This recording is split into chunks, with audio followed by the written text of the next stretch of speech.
ईश्वर की इच्छा के बिना कुछ भी नहीं होता है।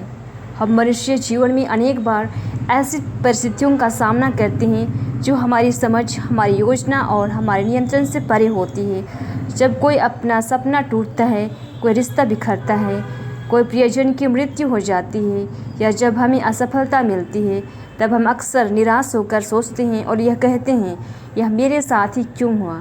लेकिन विश्वास का जीवन हमें एक अद्भुत सत्य सिखाता है। ईश्वर की इच्छा के बिना कुछ भी नहीं होता। ईश्वर सर्वज्ञ, सशक्तिमान और सर्वहितकारी है।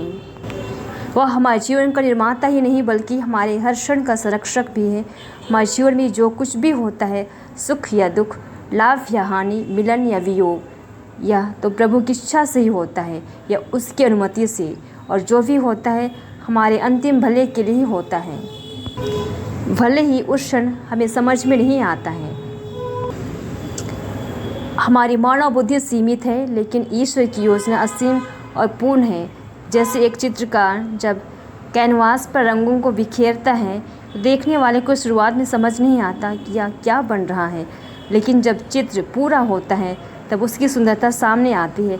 ठीक वैसे ही ईश्वर हमारे जीवन रूपी चित्र को आकार दे रहा है, कभी हल्के रंगों से, कभी गहरे रंगों से, कभी उजाले से तो कभी अंधकार से, लेकिन हर रेखा, हर रंग उसकी योजना का भाग है। ईश्वर की योजना को स्वीकार कीजिए, क्योंकि उसकी योजना में ही हमारी अच्छाई है।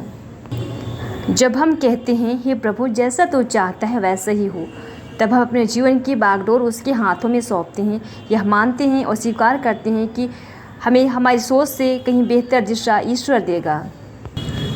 विश्वास हमें कठिन समय में शांति देता है। जब जीवन में अंधेरा छा जाए, तब भी यह भरोसा बना रहता है कि ईश्वर की योजना अभी पूरी नहीं हुई है। जब दरवाजे बंद हो, तब हमें याद रखना चाहिए कि वह कहीं न कहीं एक खिड़की खोल रहा है।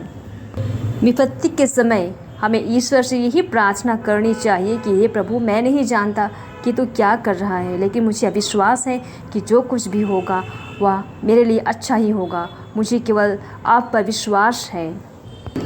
ईश्वर की योजना को स्वीकार करना हमारा काम है। जब भी जीवन में कठिनाइयाँ महसूस हो, तो हमें यह कहना चाहिए, ईश्वर की योजना हमारी योजना से कहीं महान होती है।